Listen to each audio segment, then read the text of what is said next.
Ladies and gentlemen and everyone in between, you're right now calling it to me, Ringdalen, and congratulations to Netta on winning the Eurovision Song Contest for Israel.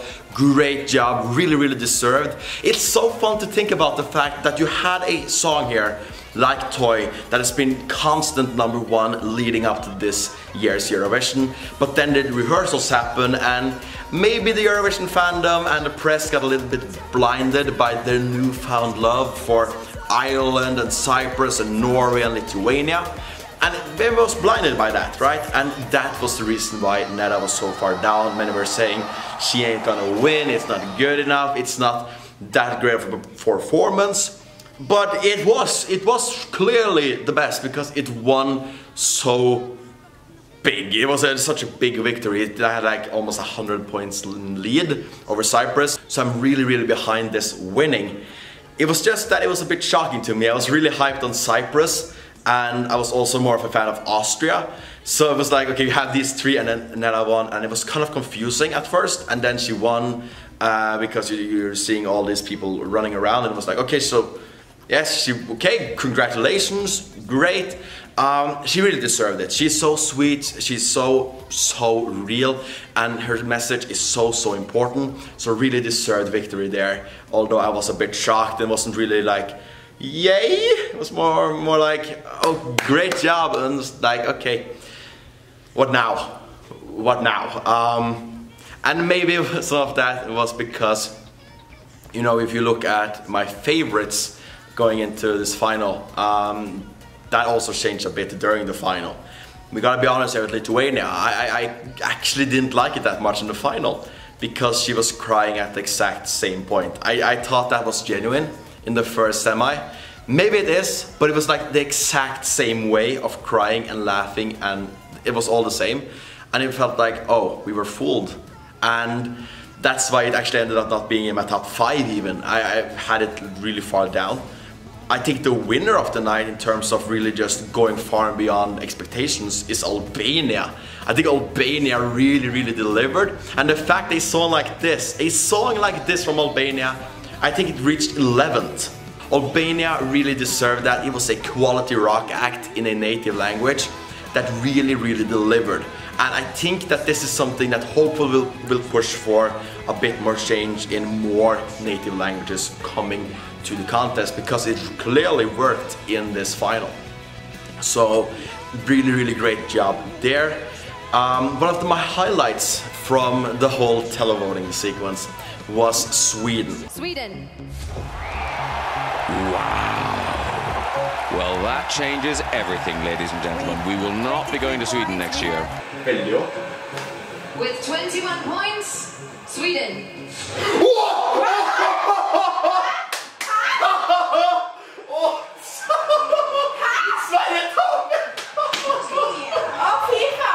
But his song is still good, Dance You Off is still good.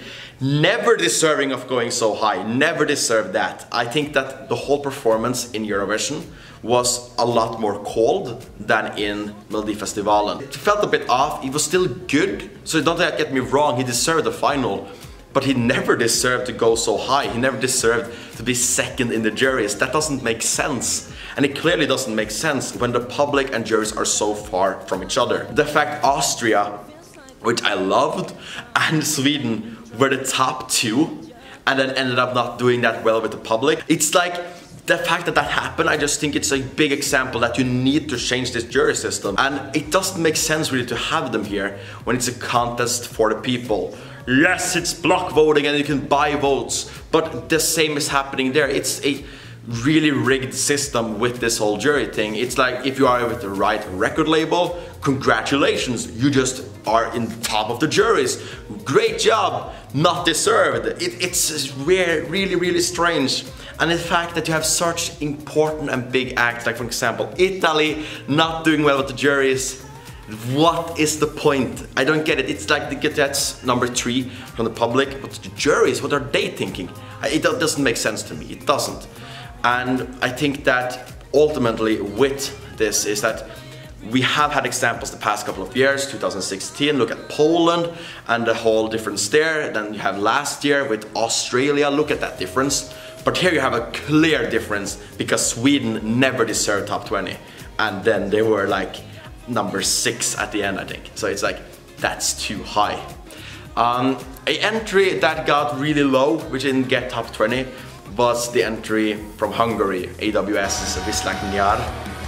I'm gonna be honest right now, and I want to just say, if you have not watched my channel before, it is my favorite Eurovision song ever. It is. That won't change. The performance, I want to just say, I think I kind of really get why it didn't go that high.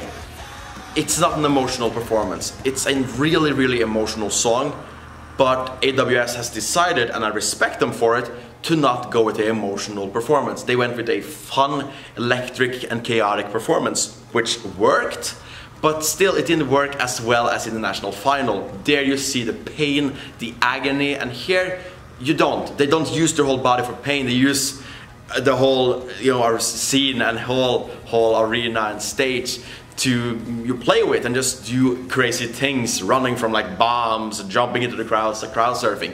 It's really entertaining and awesome, and it's so cool to see, but it's not emotional.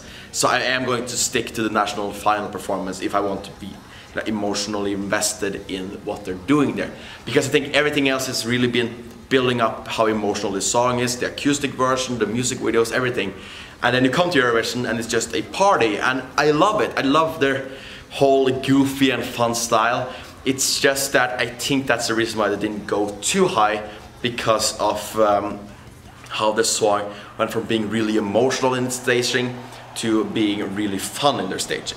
And that's not really a bad thing. They still made the final. It's just that if you look at it, they came 10th in their semi-final. They barely got to the final.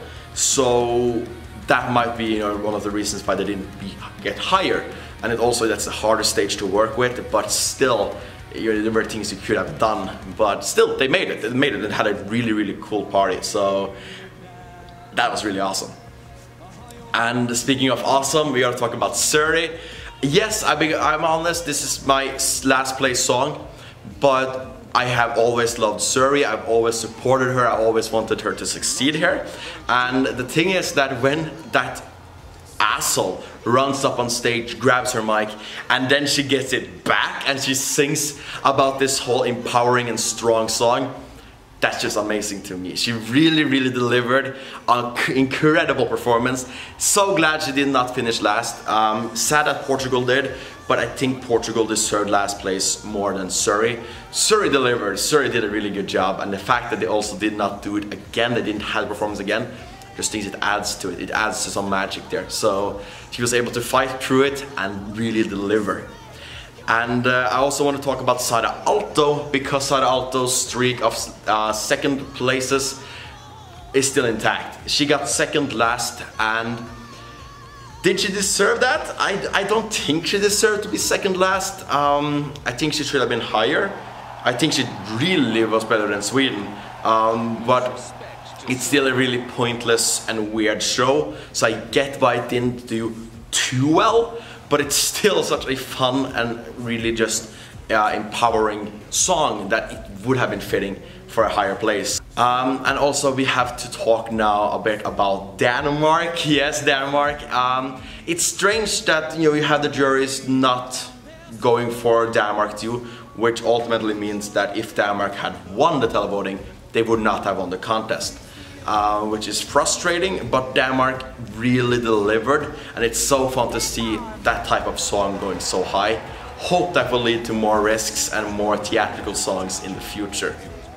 And there's a lot of things we can hope for, a lot of things to look forward to with the future of the Eurovision Song Contest.